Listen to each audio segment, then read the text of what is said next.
Jemaat yang dikasihi oleh Tuhan Yesus. Hari ini, hari yang begitu penting dan tidak ada lagi yang lebih penting. Karena hari ini adalah hari di mana kita mengingat karya Kristus yang agung yang mati di kayu salib. Biasa kita sebut ini hari Jumat Agung. Sebelum kita membaca firman Tuhan, mari kita berdoa. Ya Tuhan, dengan gentar, bahkan ya Tuhan Engkau tahu, dengan gelisah, kekhawatiran, kebingungan yang ada di dalam kami, namun kami datang di hadapan Engkau Tuhan, menyembah Engkau, mengaturkan sembah dan bakti kami kepadamu yang layak menerima segala pujian. Ajaiblah Engkau Tuhan, terpujilah Engkau Tuhan, yang bukan saja menonton pergumulan-pergumulan bahkan penderitaan kami, tetapi dalam Jumat Agung ini mengingatkan kami, Engkau ya Tuhan mengerti, bersama, dan turut merasakan apa yang kami rasakan. Ya Tuhan, itulah sebabnya dengan segala kerendahan hati kami berdoa kepadamu Tuhan, berkenanlah Engkau untuk menyapa kami lewat firman. Kuatkan, teguhkan, baharui kami melalui kebenaran firman-Mu yang menyegarkan jiwa kami. Di dalam nama Tuhan Yesus, kami berdoa. Amin. Firman Tuhan yang kita akan baca dan renungkan pada hari ini terambil dari Injil Yohanes, pasalnya yang ke-19, ayatnya yang ke-28 sampai yang ke-30. Injil Yohanes, pasal yang ke-19, ayat 28 sampai yang ke-30. Yang demikian bunyi firman Tuhan. Sesudah itu, karena Yesus tahu bahwa segala sesuatu telah selesai, berkatalah ia, supaya genaplah yang akan ada tertulis dalam kitab suci. Aku haus. Di situ ada suatu bekas penuh anggur asam. Maka mereka mencucukkan bunga karang yang telah dicelupkan dalam anggur asam pada sebatang hisop, lalu mengunjukkannya ke mulut Yesus. Sesudah Yesus meminum anggur asam itu, berkatalah ia, sudah selesai.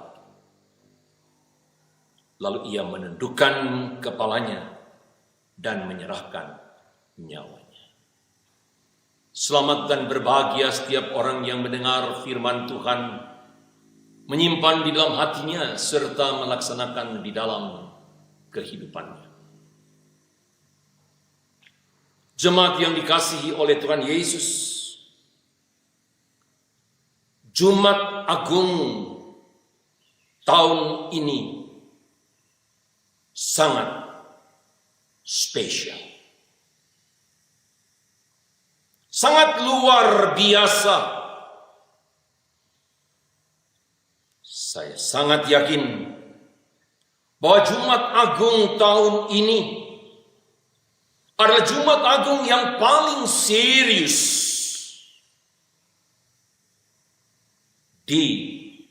diperingati, dihayati secara universal. Saya merasa begitu yakin bahwa dalam Jumat Agung ini adalah Jumat Agung yang penuh dengan air mata, yang keluar dari hati yang gelisah, penuh kekhawatiran. Pertanyaannya adalah, mengapa? Bukan karena kita tidak boleh merayakan Jumat Agung, beribadah Jumat Agung di gereja. Bukan itu sebabnya. Bagi saya ini adalah sangat spesial, karena Jumat Agung ini Allah sendiri berkhotbah. Allah sedang berkhotbah dengan cara yang ajaib, yang tidak terduga, tidak terselami oleh kita semua.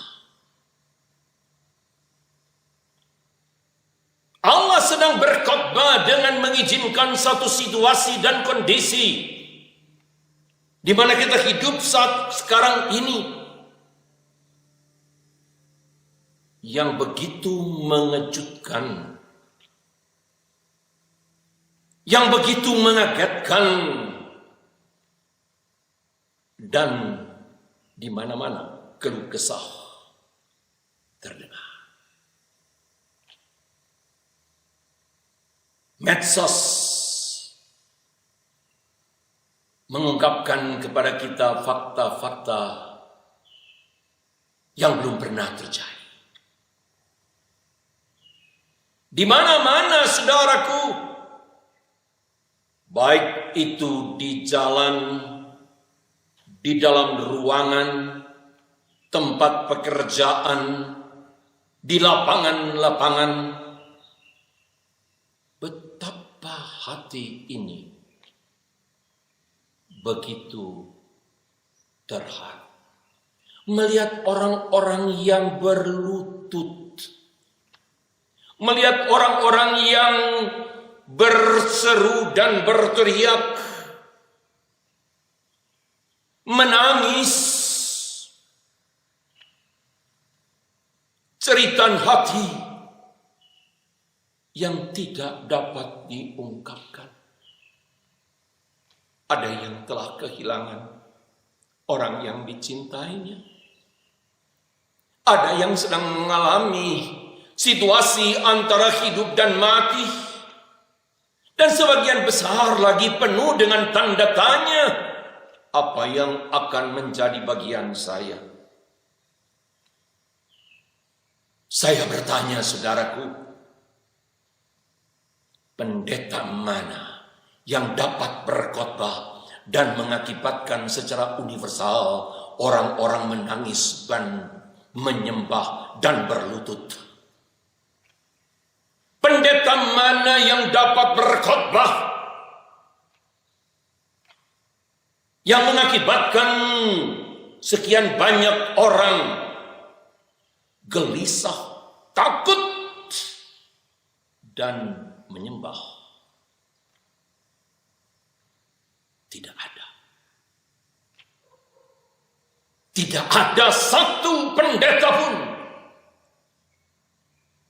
Tidak ada yang terkecuali yang mampu membuat dunia ini seperti situasi sekarang ini. menjadikan manusia secara universal penuh dengan air mata. Oh ya, benar. Jonathan Edwards pernah berkhotbah yang mengakibatkan jemaatnya merasakan kengerian neraka. Tetapi itu hanya setempat. Namun yang kita hadapi saat sekarang ini adalah situasi yang mendunia. Dalam pemahaman yang seperti itulah saya percaya khotbah Tuhan melalui situasi saat ini adalah satu khotbah yang menyadarkan kita, yang menginginkan kita mengingat kembali karya Tuhan Yesus di atas kayu salib. Sekian lama Allah hadir dalam angin sepoi-sepoi, sehingga banyak jemaat yang terlena. Namun, saat inilah kita melihat Tuhan berkhotbah dan mengingatkan kita. Saya ingin kita fokus kepada perkataan Tuhan Yesus yang saya yakin Tuhan inginkan kita ingat kembali. Yang terungkap dalam pembacaan kita tadi dengan perkataan, aku haus. Dan yang kedua, sudah selesai. Ini adalah dua perkataan Tuhan Yesus di atas kayu salib di antara 7 perkataan Tuhan Yesus. I am thirsty. Aku haus. Itulah cerita Tuhan Yesus di atas kayu salib. Yang bagi saya, saudara, siapapun tentu dapat memahami apa artinya haus yang begitu dahsyat. Ada orang coba menggambarkan itu dari Mazmur 42. Ada lagi yang berkata di dalam Mazmur 63, jiwaku haus. Yang menunjukkan, saudara, bahwa Tuhan Yesus bukan sekedar haus di dalam pengertian jasmani, tetapi itulah totalitas keberadaan diri. Jiwanya yang haus. Dalam konteks inilah saya tidak merasa ragu-ragu untuk mengingatkan apa yang pemazmur katakan di dalam Mazmur 22 ayat 16 dengan satu jeritan, lidahku melekat di langit-langitku. Bayangkan, saudara, kehausan yang bukan sekedar puisi, tapi yang disebutkan bahwa lidahku melekat di langit-langitku, langit-langit mulutku. Dan itulah, saudara sekalian, yang disebutkan atau yang diteriakkan oleh Tuhan Yesus. Aku haus, haus yang begitu dahsyat. Berulang kali kita merenungkan bagian ini. Tetapi Tuhan mau ingatkan kita untuk lebih lagi menghayati, mendalami dan percaya pada kedahsyatan dosa, yaitu dosa engkau dan saya, yang mengakibatkan Yesus berseru, "Aku haus." Saudara, kengerian jeritan itu mengingatkan saya pada waktu Tuhan Yesus menceritakan tentang ada orang yang kaya dan Lazarus yang miskin. Yang kemudian orang yang kaya itu mati dan menderita sengsara. Kalimat yang begitu tajam,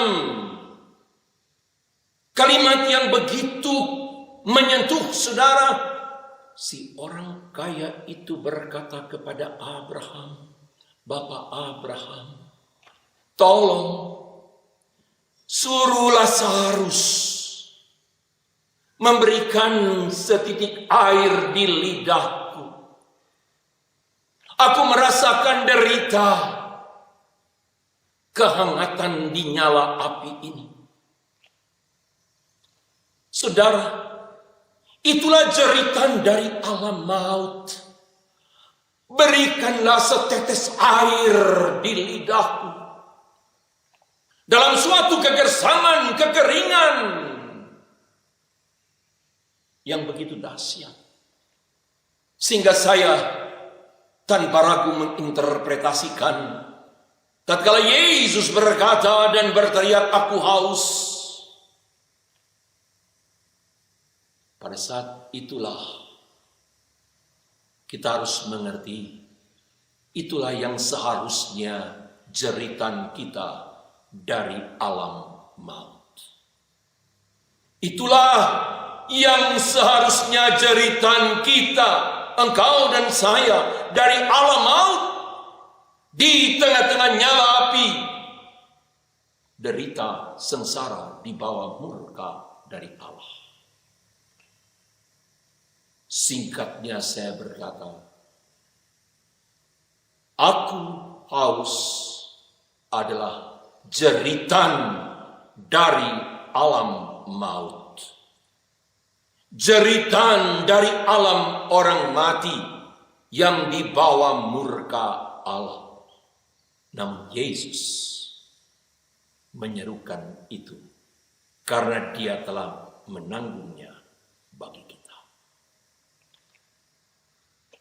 Upah dosa adalah maut, namun kasih karunia Allah adalah hidup yang kekal di dalam Yesus Kristus. Itulah sebabnya ya, kita datang, saudaraku, di hadapan Tuhan. Tatkala kita datang ke hadapan Dia, maka kita akan mengalami apa yang Tuhan Yesus katakan, barang siapa haus, baiklah ia datang kepadaku dan minum. Tatkala kita datang di hadapan Tuhan yang tersalib itu, kita tidak akan haus lagi. Jeritan alam maut tidak lagi menjadi bagian kita karena Yesus telah menanggungnya. Seorang yang sangat terkenal namanya Mother Teresa, Ibu Teresa, pernah pada waktu dia akan menerima hadiah Nobel di Oslo, beliau menyebutkan, tidak cukup untuk berkata, aku mengasihi Tuhan, tetapi tidak mengasihi sesama. Dengan begitu tegas beliau berkata, Allah telah membuat dirinya di atas kayu salib itu dalam posisi yang lapar dan jelas haus, dalam ketelanjangan dan kehinaan. Dan saudara, bagi saya kalimat itu menunjukkan betapa di sekitar kita ada begitu banyak teriakan-teriakan, jeritan-jeritan yang perlu jawaban, jeritan dari orang yang telanjang di tengah-tengah fashion, di tengah-tengah adu model yang paling modern. Di sana ada orang-orang telanjang.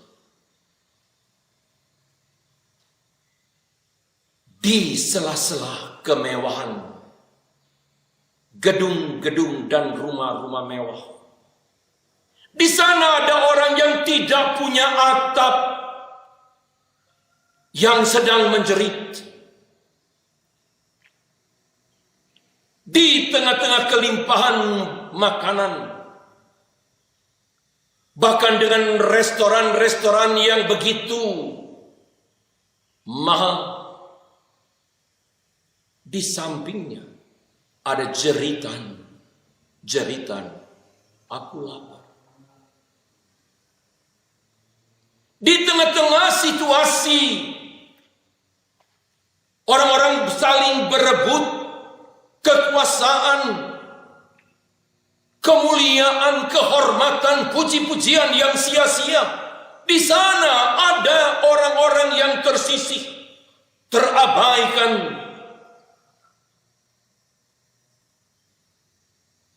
dan mereka sedang menjerit. Mother Teresa bukan hanya memahami, merenungkan, menghayati karya Tuhan Yesus disalib dalam jeritan derita, tetapi Mother Teresa mewujud nyatakan pemahaman dan penghayatan itu di dalam pelayanan dan kehidupannya yang menjawab jeritan-jeritan orang-orang yang tidak berdaya. Jemaat yang dikasihi oleh Tuhan Yesus, berita baiknya adalah begitu manis. Pada waktu Tuhan Yesus berkata, sudah selesai. Sudah selesai. Itulah jawaban dari salib untuk jeritan aku haus. Sudah selesai. Kristus telah menggenapkan karya keselamatan Allah Tritunggal untuk keselamatan manusia. Sudah selesai, sudah genap. Artinya tidak ada lagi yang tersisa. Pengorbanan Kristus adalah pengorbanan yang satu kali dan untuk seterusnya. Sudah selesai. Artinya saudara, di dalam kehidupan Tuhan Yesus pun itu adalah suatu proses, progres yang menuju kepada penggenapan itu.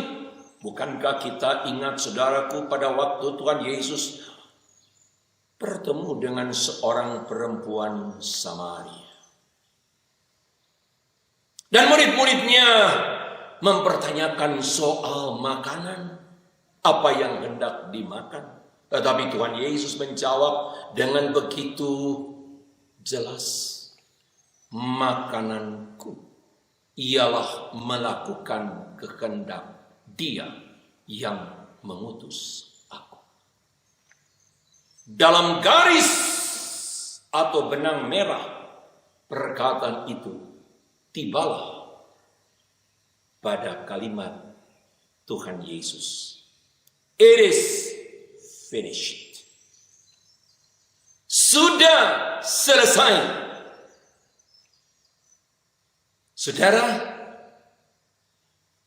perkataan Tuhan Yesus ini tidak dapat dibandingkan dengan perkataan daripada Paulus yang berkata, aku telah selesai dalam melakukan pertandingan iman.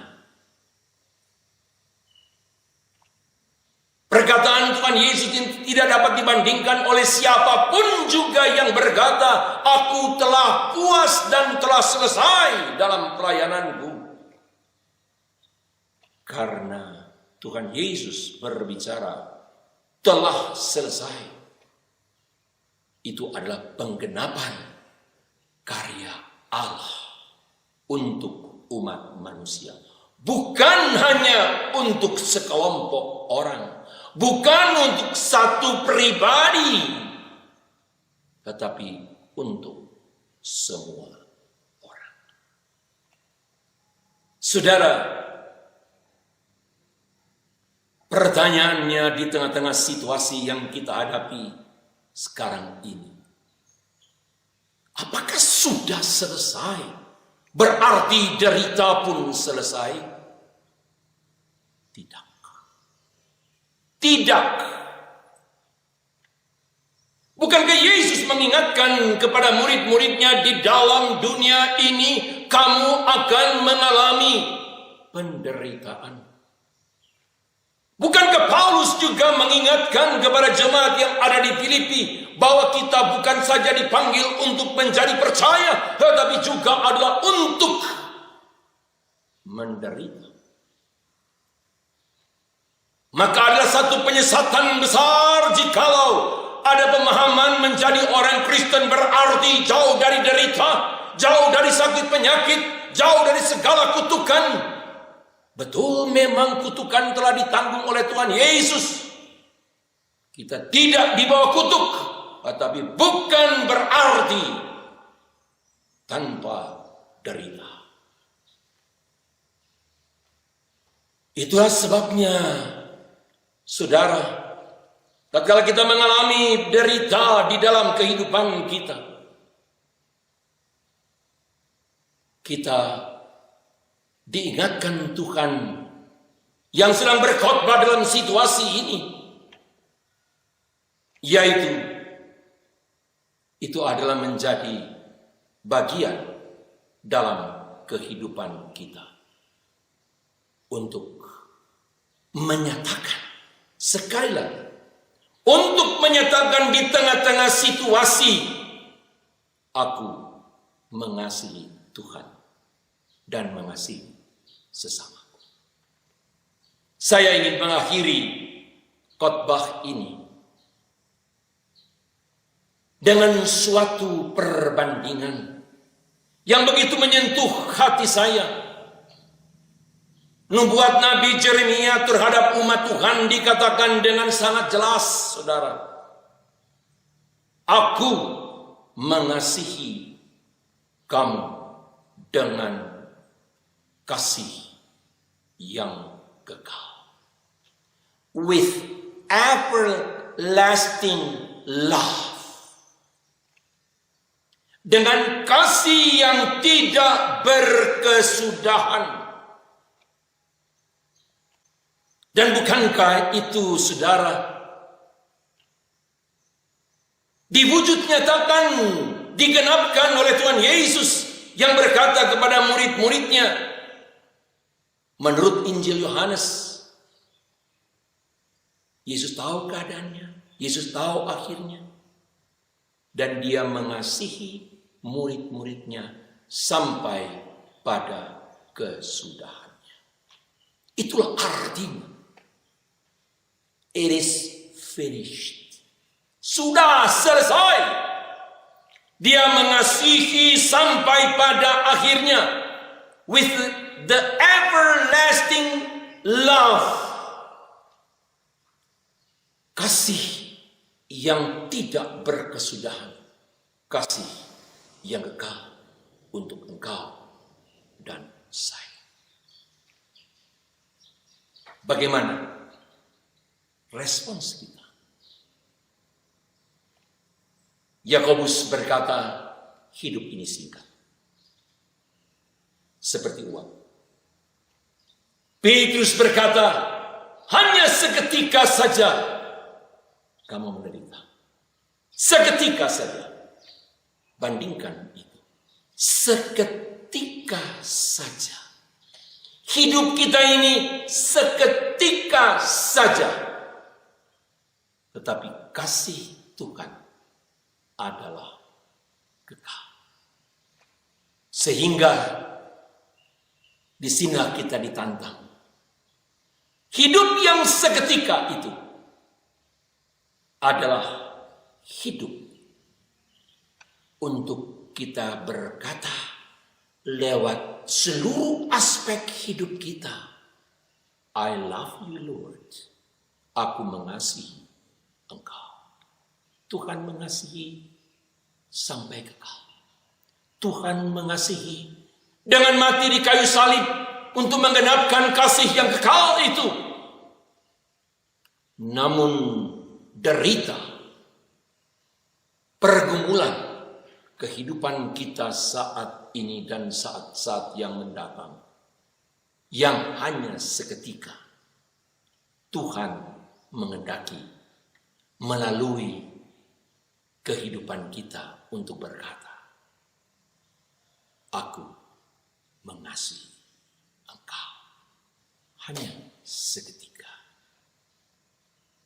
Tuhan memberkati kita semua.